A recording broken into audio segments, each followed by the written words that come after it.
Alors, bonjour tout le monde. Aujourd'hui, on va recevoir en entrevue spéciale Isabelle Falardeau, dont le nom est La Métisse. Écoutez, Isabelle et moi, on se connaît depuis une dizaine d'années. On s'est vu évoluer au travers du temps. Et aujourd'hui, je suis vraiment contente de te recevoir, Isabelle, avec notre lumière. Hein, on va faire de la Merci, lumière, merci Val. apporter notre lumière. Donc, Isabelle, tu te dis humaniste, tu te dis enseignante, tu es conférencière, tu es une chercheuse intellectuelle. Moi, je trouve ça, écoute, le bagage que tu as est incroyable. Puis tu es une femme des bois et tu es Asperger. Moi, j'ai su ça lors d'une de tes publications, comme de quoi tu avais fait une belle publication sur le fait que tu étais Asperger. Puis, donc, ça fait en sorte que tu as un intérêt qui est restreint comme passion, c'est la médecine autochtone, traditionnelle, avec les plantes, les arbres de la forêt du Québec. Tes recherches, tes voyages, c'est sur plusieurs années que tu as fait ça. Je pense que moi, en tout cas, quand tu étais venue à la maison, tu nous avais parlé, puis tu t'es beaucoup promenée, soit dans les réserves autochtones, tu es même allée aux États-Unis, tu as voyagé. Donc, la médecine autochtone traditionnelle, c'est comme si tu as eu un bagage à travers tous tes voyages, puis toutes les recherches que tu as faites. Puis ton travail t'a grandement influencé là, en milieu de l'herboristerie au Québec. Puis tu as aidé des centaines de familles à devenir plus autonomes pour se soigner avec les plantes et les arbres de chez nous. Tout simplement parce que tu as sorti une collection, tu as créé une collection de 5 livres intitulée Usages autochtones des plantes médicinales du Québec. Puis tu te dis aussi métisse du Québec, tu es connue sous ton surnom public de la métisse. Moi, c'est comme ça fait longtemps qu'on se connaît. Tu es ici aujourd'hui pour nous expliquer ce qui arrive présentement avec tes livres, avec ton identité métisse dans le contexte de la nouvelle politique autochtone. Donc, on va en jaser. Ben oui, c'est ça, c'est wow, belle présentation, merci. Ça explique le contexte, de qui je suis, puis, qu'est-ce qui fait que je vais vous parler politique, dans le fond, aujourd'hui, la politique autochtone, du Québec. Puis, en tout cas, à travers les questions, là, j'espère, bien vous renseigner là-dessus. Puis j'espère que ceux qui vont m'écouter vont voir ça comme un appel à se réunir. Il faut qu'on se parle, il faut qu'il se passe de quoi. Puis j'espère que ça va avoir une influence positive sur la montée de violence qu'il y a présentement au Québec en général. OK. Fait que d'abord, là, comment tu as reçu ton nom de la métisse? Puis es-tu une vraie métisse? Oh que oui, je suis une vraie métisse. C'est ça, le mot métisse, ça veut dire plein de choses, dépendant pour qui. À la base, ben, on a comme réflexion, ben, un métis, c'est quelqu'un qui a un parent blanc puis un parent d'une autre race. Tu sais. Fait que moi, dans mon cas, ça serait, j'ai des racines européennes puis j'ai des racines autochtones, puis c'est évident. Puis, je veux dire, surtout quand j'étais plus jeune, là, avec mes cheveux plus longs, puis mon teint foncé, je passais partout, là. J'ai voyagé partout, puis c'est très rare que je me faisais traiter de blanche, tu sais. Ça arrivait dans des occasions, bon, plus racistes, mettons, des choses comme ça, mais en général, partout où j'ai voyagé, aux États-Unis, au Mexique, tout ça, j'ai toujours été reçue comme une autochtone de la terre, OK? Et, Puis, et comment tu as reçu ton nom, la métisse? ouais, c'est ça, c'est que, tu sais, je me suis cherchée beaucoup, dans ma vie, puis, j'avais comme 2 quêtes, en fait, personnelles, sans le savoir, là. Il y en a une, ça fait pas longtemps, ça s'est réglé, mais une de celles-là, c'était une quête identitaire. Qui suis-je? Tu sais? Puis, depuis que je suis petite, que je me fais traiter, de sauvagesse, de sauvageonne, de squaw, tu sais, que je me fais traiter mal, que, tu sais, tu recules, j'ai 52 ans, là, mais tu recules à l'école dans ce temps-là, c'était pas facile là, pour moi. Déjà, à cause de mon apparence. Puis l'autre quête, c'était ben, parce que je ne savais pas que j'étais autiste. Puis j'étais bizarre, là, j'avais plein de talents, plein de dons, tout ça, mais de façon sociale, j'étais pas bien.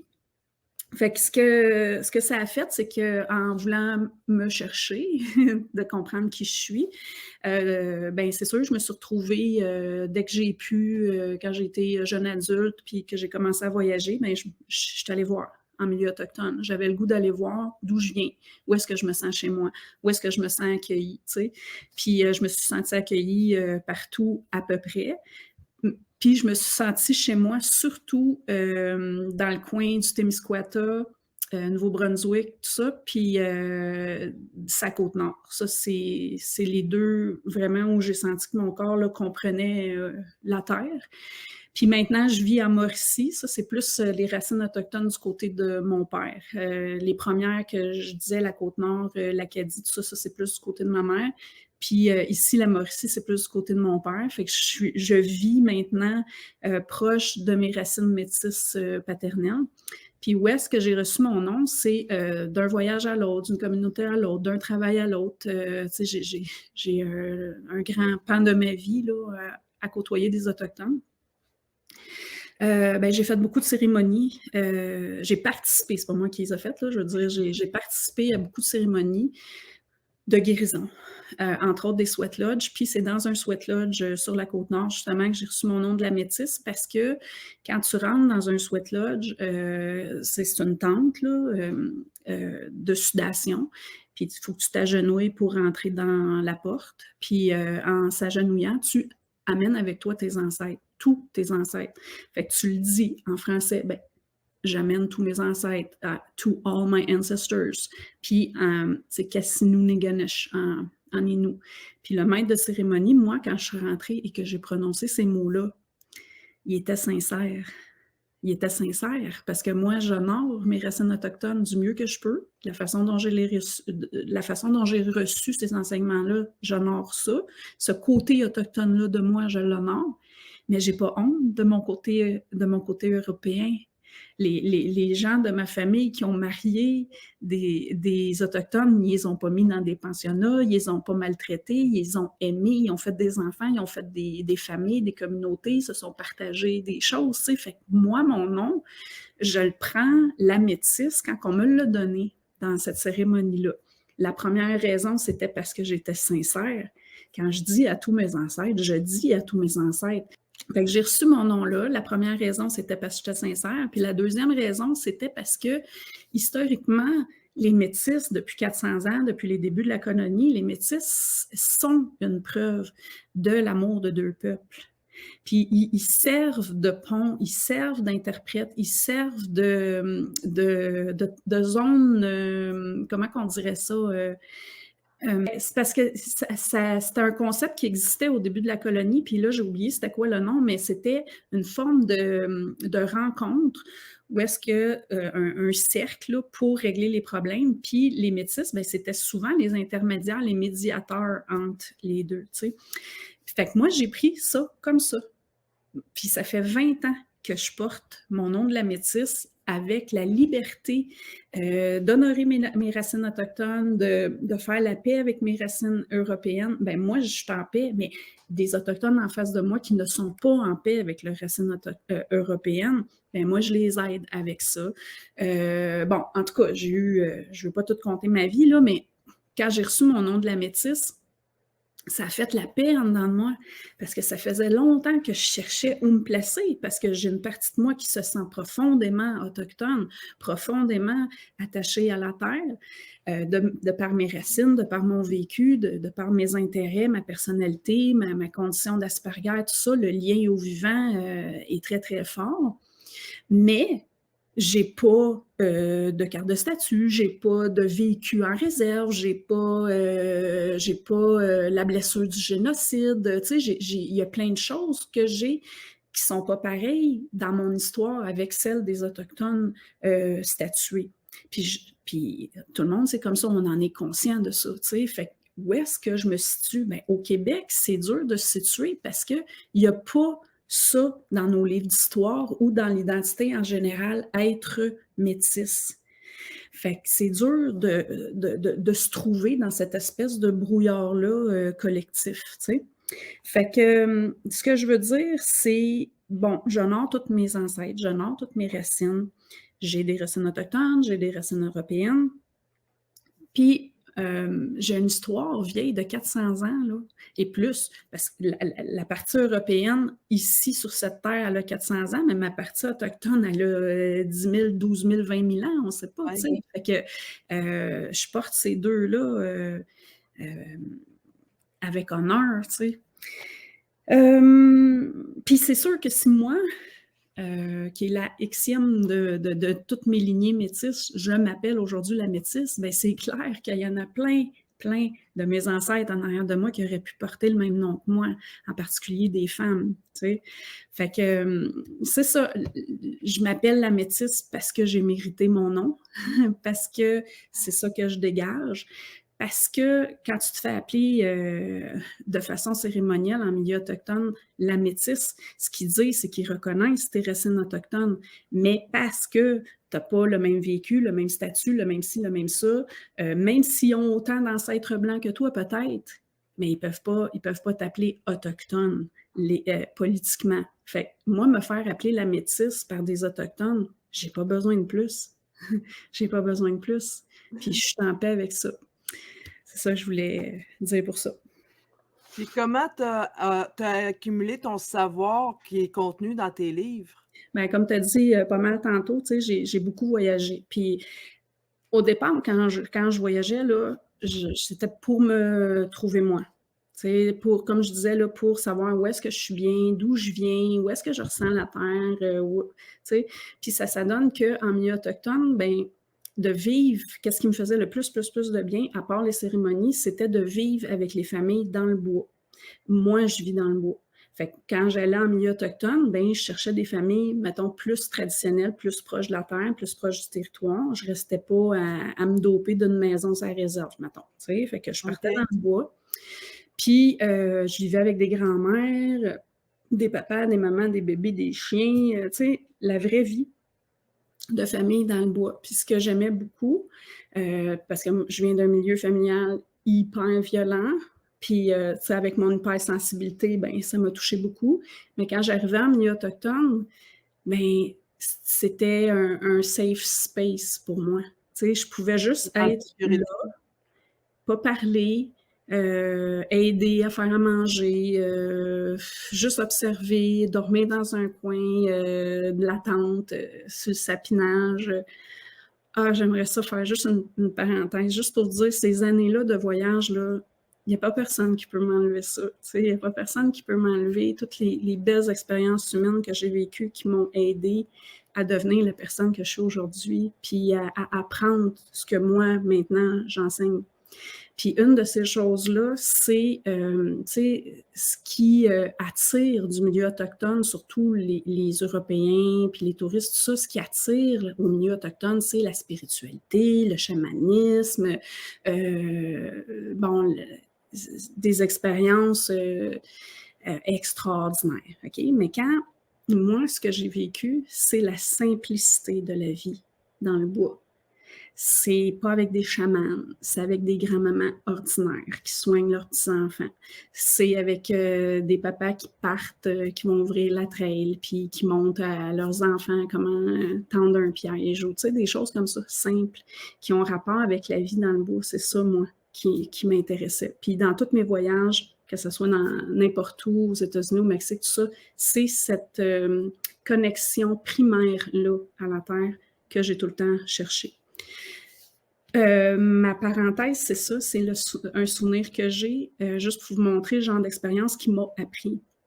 C'est qu'à un moment donné, c'est ça, je me fais inviter dans une famille qui partait dans le bois, fait que j'ai participé à faire les bagages, puis vu que c'était en canot, ben là, j'ai compris que, ah ouais, OK, faut pas que ça bouge, faut pas que ça cogne, tu sais, faut pas que la vaisselle, tu sais, faut que tout soit bien placé, fait que le temps de le faire, tu sais, on vit dans un monde où il faut faire tout vite, puis il faut que les résultats soient rapides, mais là, tu arrives dans le bois, pas d'heure, pas de temps, puis là, tu fais tes bagages, doucement. Puis là, tu checkes. OK, là, tu brasses. OK, ça va être bon dans le canot. Puis, tu sais, le temps de préparation, le temps de faire les choses.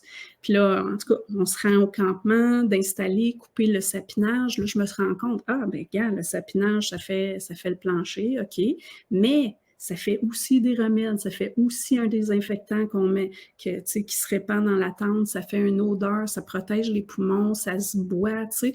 Tout ça que j'ai appris, je l'ai appris parce que j'étais là, dans le moment présent.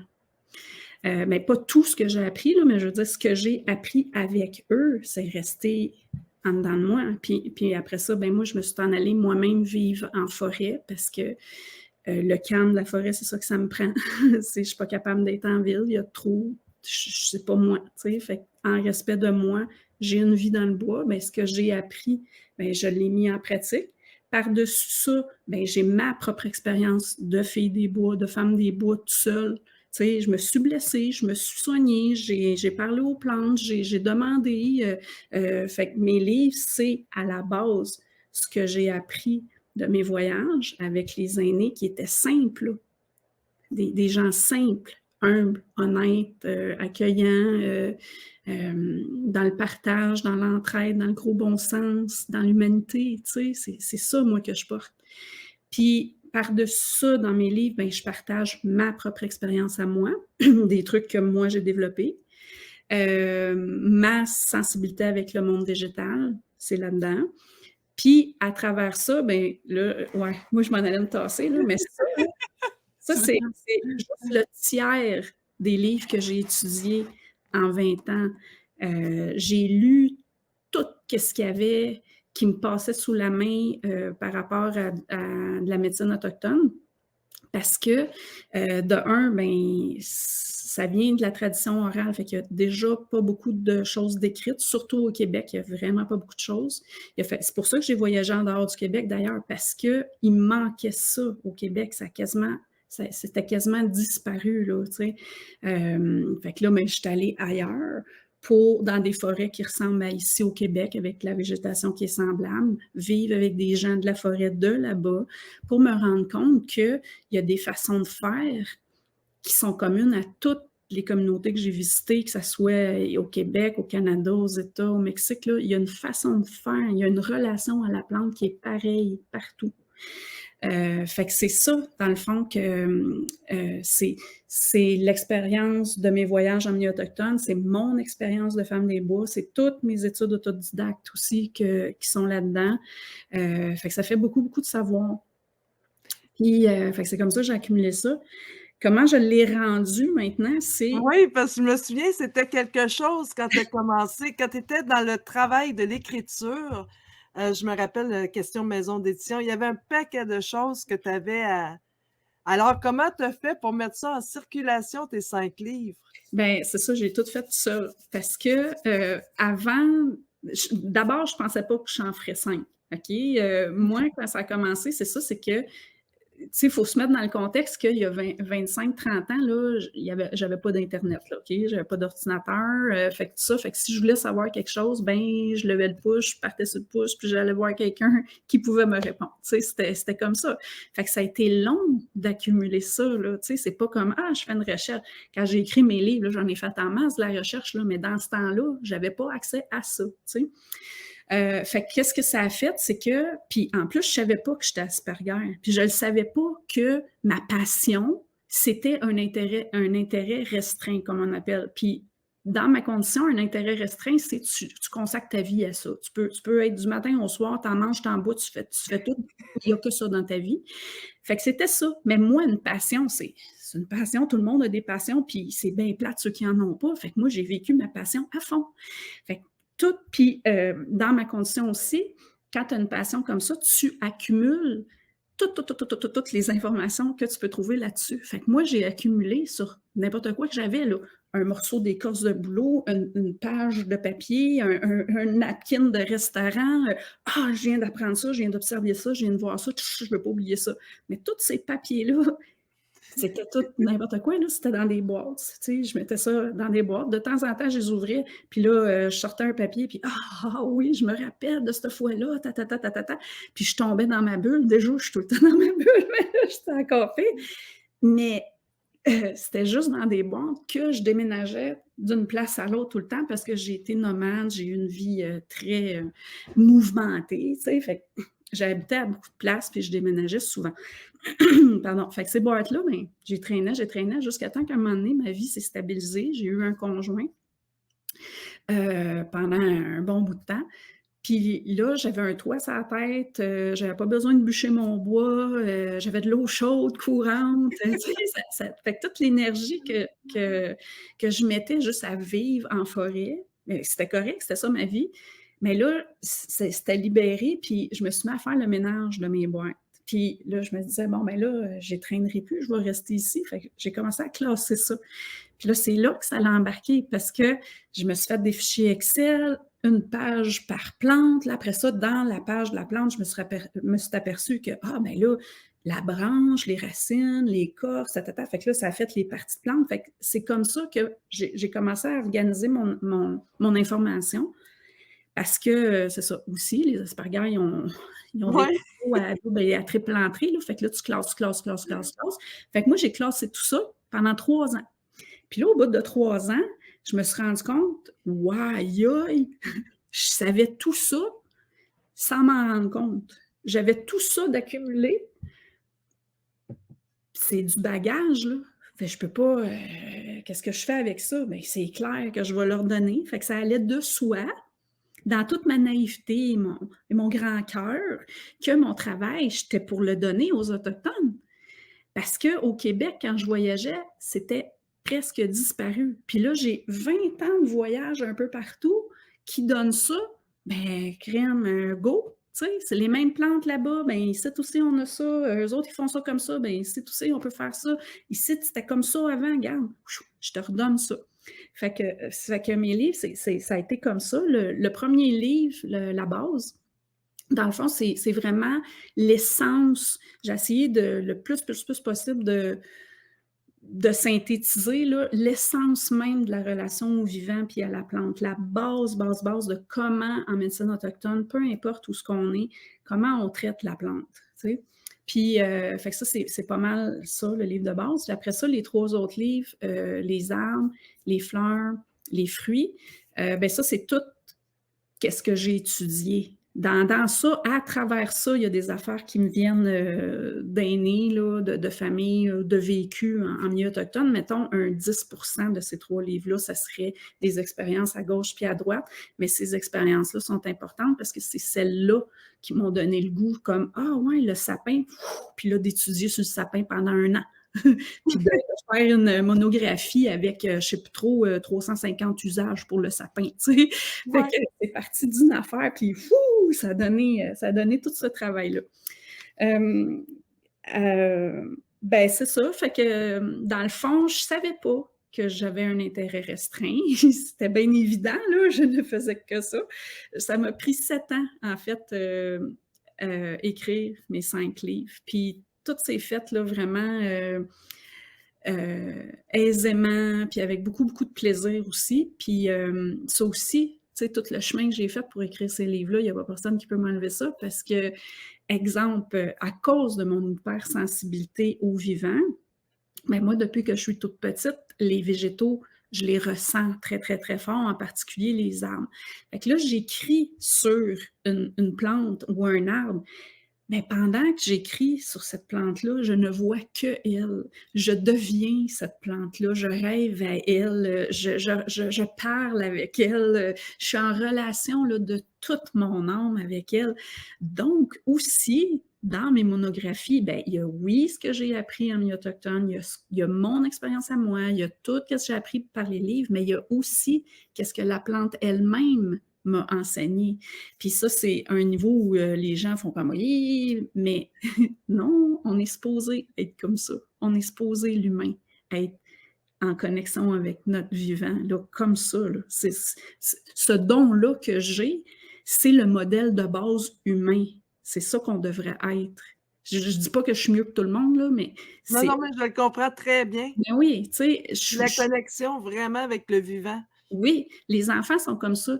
Quand j'essaie d'expliquer un peu l'Asperger aux gens, là, cette forme d'autisme-là, ce que je dis aux gens, c'est d'abord, tous les enfants naissent le cerveau, là, tout vierge là, de recevoir des informations. Puis ces informations-là, il les reçoit par ses sens. Fait que c'est les 5 sens qui vont faire, tout de suite, il va reconnaître l'odeur de sa mère, le goût du lait de sa mère, la voix de son père, le contact sur sa peau, et ainsi de suite. Fait que toute l'enfance d'un enfant, le monde au complet, il fait partie du monde au complet. C'est long avant qu'ils comprennent que, ah, OK, ça, c'est moi, puis ça, c'est maman, tu sais, puis tout. Fait qu'ils sont, les enfants, ils sont dans la maison, ils sont dans le tout, tu sais.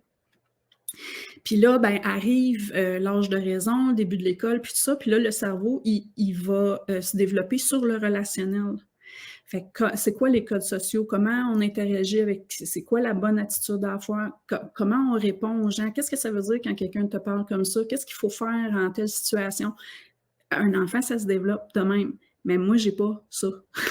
Fait que j'ai passé toute ma vie à pas comprendre qu'est-ce qui se passe, à me faire niaiser, puis à passer pour une niaiseuse. Et pourtant, j'étais un tabarouette de brain, là. Je suis un génie, là. Mais je suis nouille dans les relations humaines. Fait que c'est une des raisons aussi pourquoi je me suis isolée, parce que je comprends pas, puis je suis pas bien dans le monde. Fait que, mais cette isolation-là a fait que j'ai appris ce que j'ai appris aussi, tu sais, que ça a fait la personne que je suis aujourd'hui. Là, maintenant, je comprends tout ça, mais dans ce temps-là, je comprenais pas ça. Fait que je vivais ça vraiment super intensément, puis là, la plante, hey, my God, my God. Je vis ça encore, là, mais là, je sais Oui. pourquoi. C'est juste dans ce temps-là, je ne savais pas. Ça a-tu été moins facile de mettre tes livres en circulation, vu que au niveau social? Ben ouais, c'est ça. Qu'est-ce qui est arrivé, c'est que quand j'ai commencé à classer tout ça, moi c'est selon ma logique à moi. Fait que c'est des tableaux selon les parties de plantes, selon les méthodes, il y a des codes de couleurs, il y a, tu sais, c'est fait comment moi j'ai été capable d'organiser ça. Mais là, quand je présentais mes livres à un éditeur, eux autres, ils voulaient tout changer ça. Ah, Puis, fait que je voulais pas. Fait ben que non. c'est là que ça a ben non, parce que là, j'ai fait mes livres de façon à ce que les gens, ils trouvent par eux-mêmes de quoi ils ont besoin pour leurs conditions à eux, avec les plantes qui sont autour de eux. Puis là, la façon dont ils voulaient tout changer ça, puis la qualité des photos, oui, c'est vrai que la qualité des photos est ordinaire. J'ai fait mon premier livre sur Word, tu sais.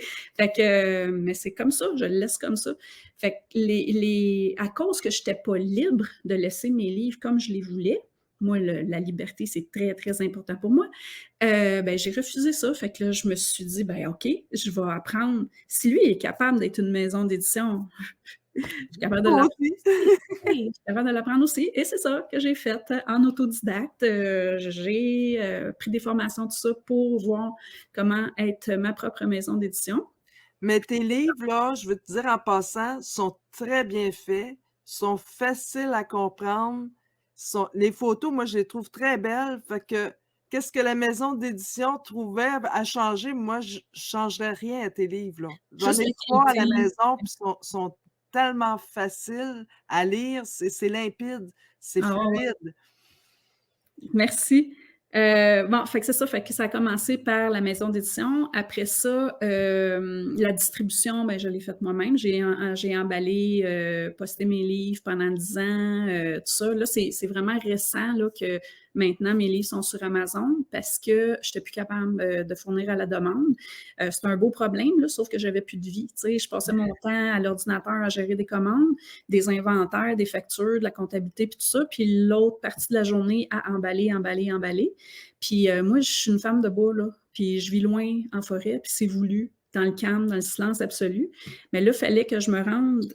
Moi, j'étais à une demi-heure au nord du plus proche village, du plus proche dépanneur, puis tout. Fait qu'il fallait que je me rende aller-retour aussi, aller poster ça. Fait un moment donné, c'est ça. Je suis arrivée l'été passé, dans le fond, là, depuis juin, il faut que je simplifie ma vie. Là, puis ça ne ressemble pas à la vie que je veux. Là. Moi, je veux vivre dans le bois, les mains dans la terre. Là. C'est pas devant l'ordi toute la journée. Là. Fait que ça fait pas longtemps que c'est sur Amazon. Donc, que c'est disponible en Europe, parce que ça fait 10 ans que les Européens me demandent mes livres, mais je peux pas les envoyer là-bas parce que c'est 5 livres, là, c'est 2,2 kilogrammes. Oui, c'est lourd. Par la poste, ça coûte 250 pièces à envoyer ça en Europe. Fait que je disais non, là, ça n'a pas de sens. Puis je connaissais pas d'imprimeur, puis de distributeur, tout ça. En mettant ça avec Amazon, même si ceux qui chialent bien gros contre Amazon, là, il y a des pour et des contre dans tout, là. Amazon, l'avantage, c'est que c'est ça. Là, en Europe, c'est disponible, mais c'est surtout, ça devient un produit local.